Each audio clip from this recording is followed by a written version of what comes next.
A comunhão recebe o reverendo Ernie Saiber, que é presidente da Sociedade Bíblica do Brasil e que neste ano completa 76 anos.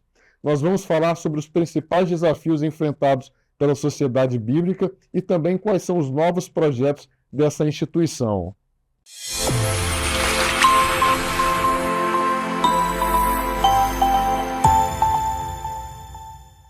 Olá, reverendo Ernie Saiber, seja bem-vindo aqui à revista Comunhão. Estamos aqui para falar sobre os 76 anos da Sociedade Bíblica do Brasil e o senhor, como presidente da SBB, dessa instituição, a gente quer falar sobre como tem sido esses anos de serviço da SBB a serviço do Reino de Deus. Seja muito bem-vindo aqui. Muito obrigado, uma alegria estar aí com vocês, a revista Comunhão, todo esse aparato de comunicação que vocês têm. E eu queria cumprimentar vocês também pelo grande trabalho que vocês fazem de divulgação do Evangelho e das notícias do que se passa no mundo do Evangelho. Parabéns a vocês também.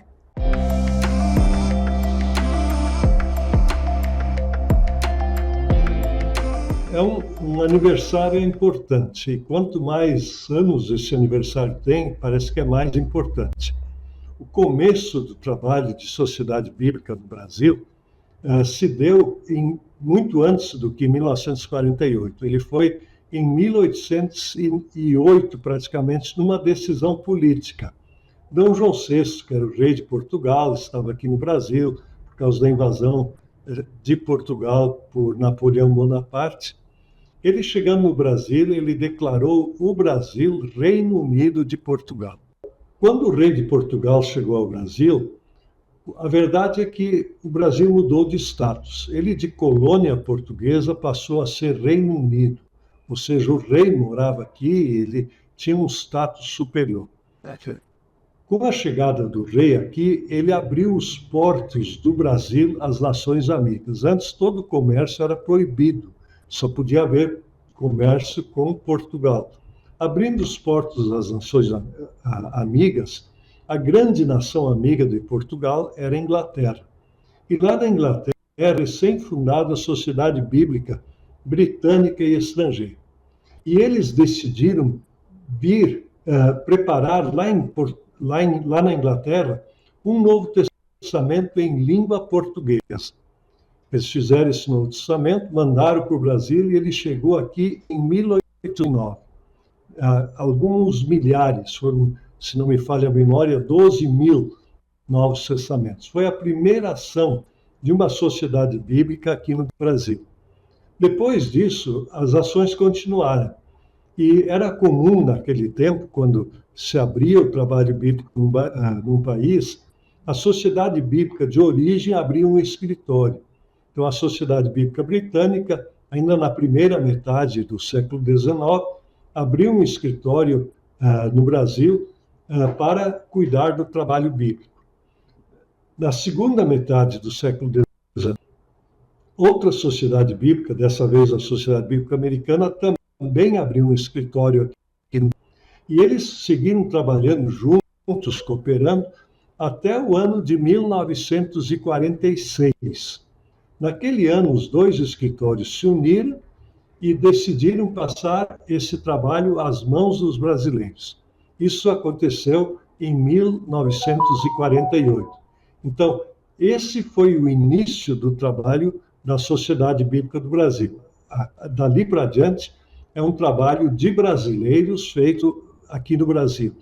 E por isso se celebra esses 76 anos.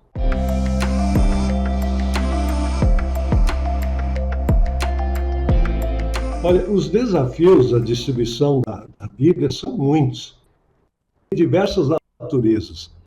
No Brasil, por exemplo, são alguns desafios que são as distâncias, por exemplo. Imagina na Amazônia, como é que vai chegar aos mais dos recantos na Amazônia com a Bíblia. É toda uma operação logística especial. Quando a gente pensa nas grandes ou pequenas cidades, é mais ou menos tranquilo. Você pensa nos ribeirinhos, naqueles que estão distantes, lá longe do que podemos chamar de civilização, é um desafio.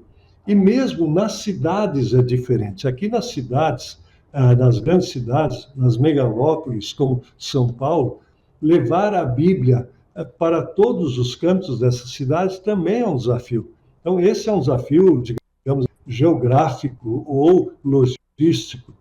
Mas em outras partes do mundo, existem outros desafios que a gente também deve levar em consideração. Por exemplo, em alguns países é proibida a entrada da Bíblia. Não se pode enviar a Bíblia. Esses países que são fechados à Bíblia é um problema político. E a gente precisa trabalhar como fazer a Bíblia chegar a esses países, a essas pessoas, onde o país não permite a divulgação da sua palavra. Outras vezes há desafios culturais. As pessoas não entendem o que é a Bíblia, ou têm uma ideia errada do que se Bíblia. A cultura deles os ensinou dessa forma. Então é preciso superar esses desafios culturais. Mas eu queria falar sobre um grande desafio que eu acho que é importante todos terem em mente. É o desafio da evangelização. Quando a gente pensa em evangelização, a gente pensa em levar o evangelho para onde nunca chegou. Pois é, mas isso também é verdade aqui no Brasil e em qualquer parte do mundo.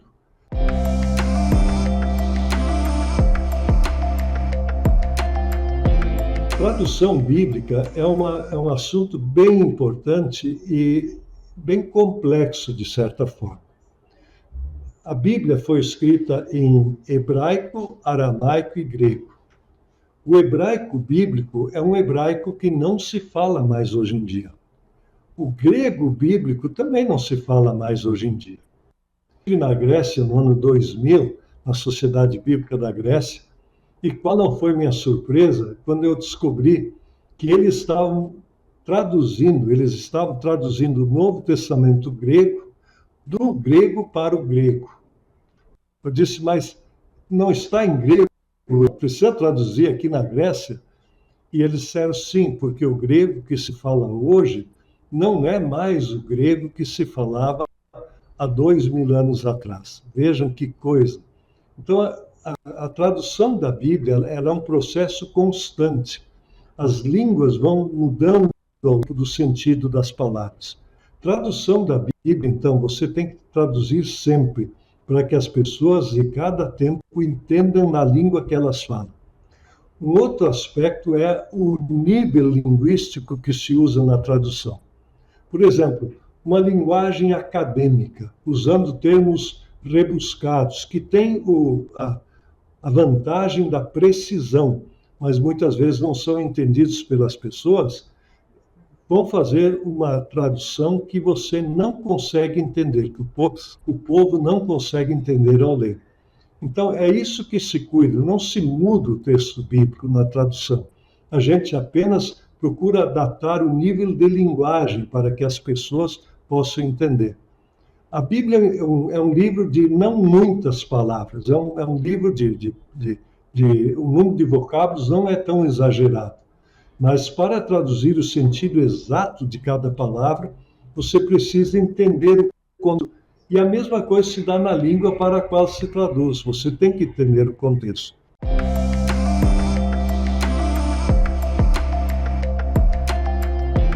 Um projeto mais ou menos novo que nós temos, faz poucos 2 anos, nem 3 anos ainda, nós iniciamos, é o Rádio Bíblia. Veja, rádio já existe há muito tempo, o pessoal até acha que rádio está ultrapassado. Não está. O rádio continua fazendo um papel muito importante na vida das pessoas.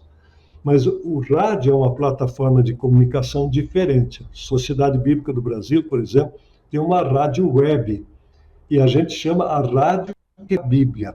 Veja, você pode ouvir um programa, e se você tem o hábito de ouvir aquele programa de leitura da Bíblia todos os dias no mesmo horário, terminando um ano, você ouviu no seu rádio web toda a Bíblia. A rádio web está no celular, ela pode ser usada por meio do celular, está nos computadores.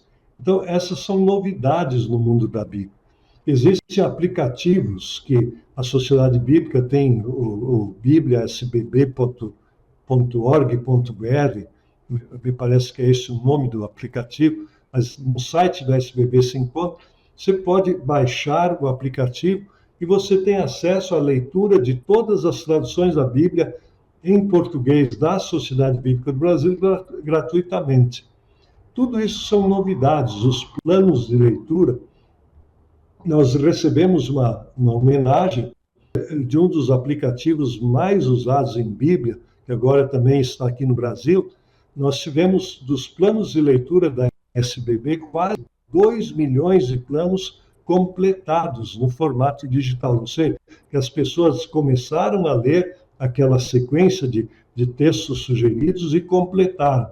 Imagina, 2 milhões de pessoas planos de leitura bíblica. Tudo isso são novidades, talvez muitas pessoas nunca tenham ouvido falar, mas são maneiras novas que a tecnologia nos dispõe. E a SBB tem uma tradição de estar sempre atualizada na tecnologia. Nós procuramos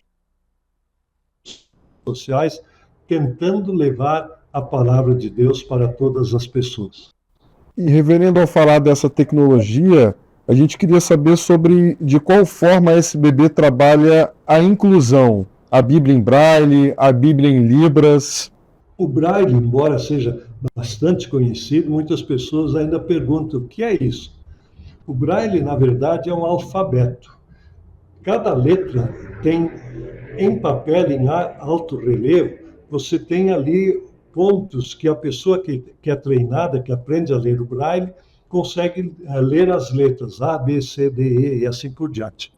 Como na leitura do impresso no papel, a junção das palavras, as palavras são letras que você põe junto. Então, o Braille, você põe em Braille, esse alfabeto Braille junto, e a pessoa lê com a ponta do dedo. Essa é a maneira clássica que um cego tem para ler a Bíblia. Seus olhos não conseguem ver, mas os seus dedos conseguem ler, e ele consegue ler a Bíblia dessa forma. A mesma coisa faz quando abre a Bíblia e começa a ler uma linha, lê um versículo, pensa, lê o versículo de novo. O cego faz isso com a ponta do dedo, ele lê. Claro que ele pode ouvir também, como uma pessoa que enxerga também pode ouvir uma gravação do texto bíblico, mas esse exercício da leitura para o cego é feito em Braille. E aí se trabalha a inclusão. Por exemplo, nós fazemos alguns livros com histórias bíblicas e a gente põe ilustrações dentro do livro, em Braille, gravuras. Por quê? Porque a família da criança cega, ela vê a gravura e ela pode comentar a gravura com a criança cega. E a criança cega pode ter a descrição da gravura em Braille dentro do livro. Tudo isso provoca a inclusão da pessoa da família, a inclusão da pessoa na igreja. A mesma coisa é feita com a linguagem de sinais. Veja, nós vemos muitas vezes na televisão alguma pessoa que está lá num cantinho da tela sinalizando aquilo que está sendo dito naquele programa. Aquilo se diz exatamente isso, a pessoa está sinalizando, ela coloca em sinais o que está sendo dito.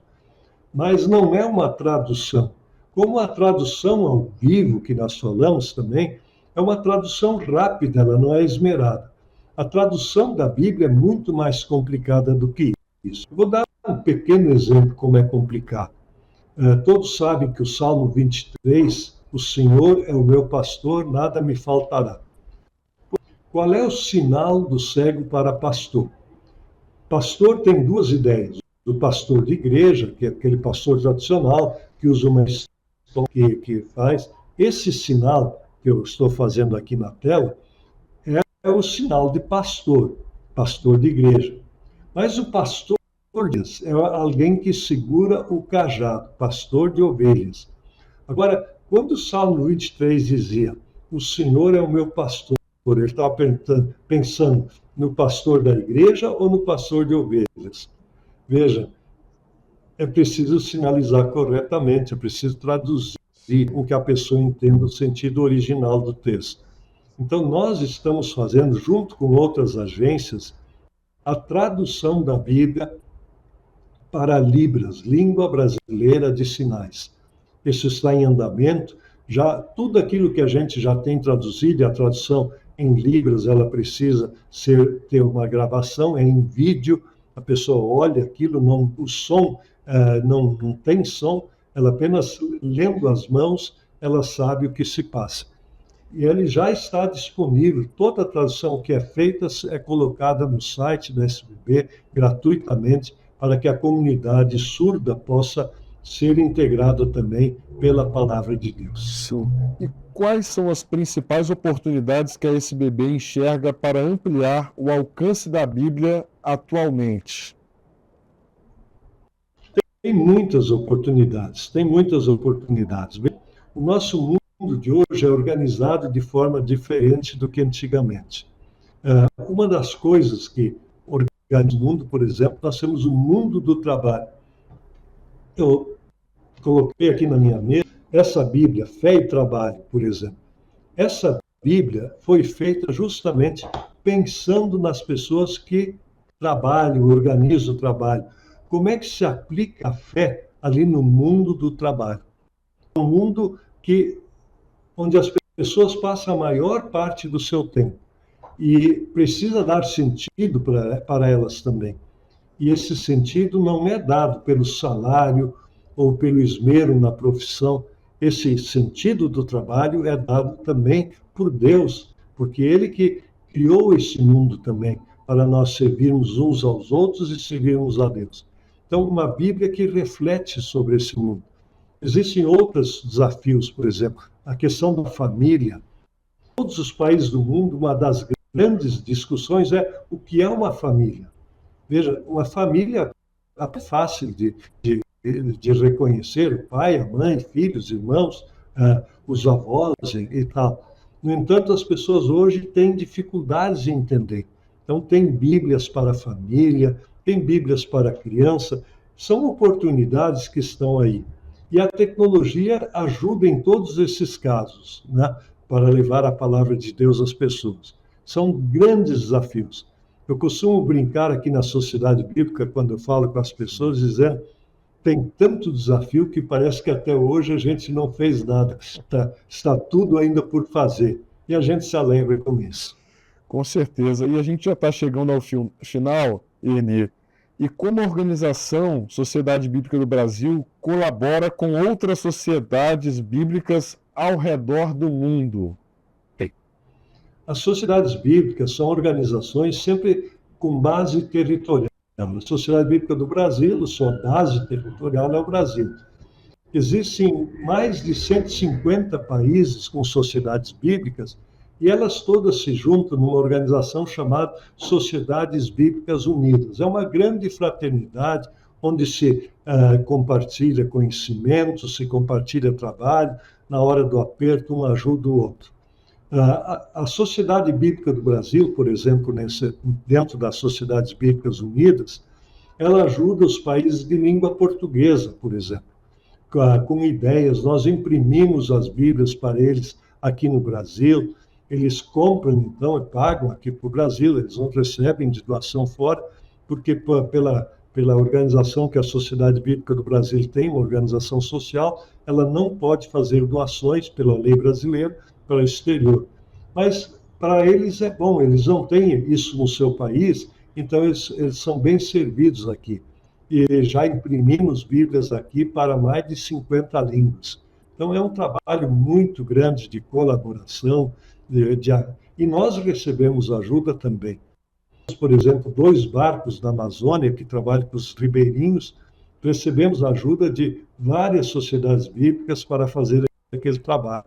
Até essa sede onde eu estou, aqui da Sociedade Bíblica do Brasil, junto com o Centro de Produção de Escrituras que está aqui, isso foi feito graças a doações que nós recebemos de vários países e aqui nos ajudaram. É assim que a gente trabalha. Nós recebemos ajuda e nós também queremos ajudar os outros.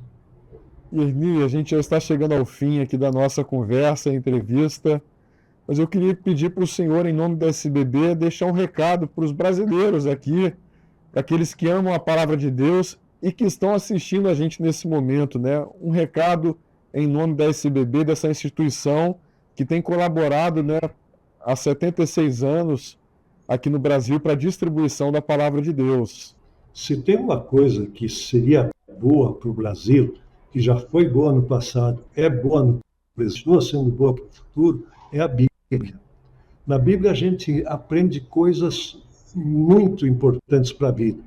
Mas uma das coisas mais importantes que a gente aprende a amar a Deus e amar ao próximo. O que você acha aqui no Brasil? Dizer que nós devíamos ajudar mais uns aos outros, viver em paz, em amor, em harmonia, perdoando-nos mutuamente, unindo-nos em torno de boas causas, não é uma boa coisa?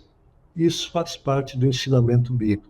Jesus veio ao mundo para trazer paz, perdão, trazer esperança, e isso faz falta para o nosso país. Então, uma das coisas que a gente pode fazer na vida é entregar a Bíblia, a palavra de Deus para as outras pessoas. É esse o recado que eu deixo para você. Engaje-se nesse trabalho de levar a Bíblia a todos, para que as pessoas tenham esperança de uma vida melhor, tenham uma perspectiva de vida eterna e que elas também possam estar numa sociedade melhor do que essa que nós temos hoje. Erni, muito obrigado pela sua presença aqui na Revista Comunhão, falando sobre os 76 anos da SBB, e também agradecemos, né, por cada um desses tópicos aí que a gente conversou, por entender mais o trabalho da SBB e a sua participação aqui com a gente. Muito obrigado a vocês também por essa oportunidade de compartilhar, e que Deus abençoe a todos nós no trabalho dentro do seu reino. E aí, gostou desse conteúdo? Então acesse o nosso site para saber de mais informações e também não deixe de seguir as nossas redes sociais.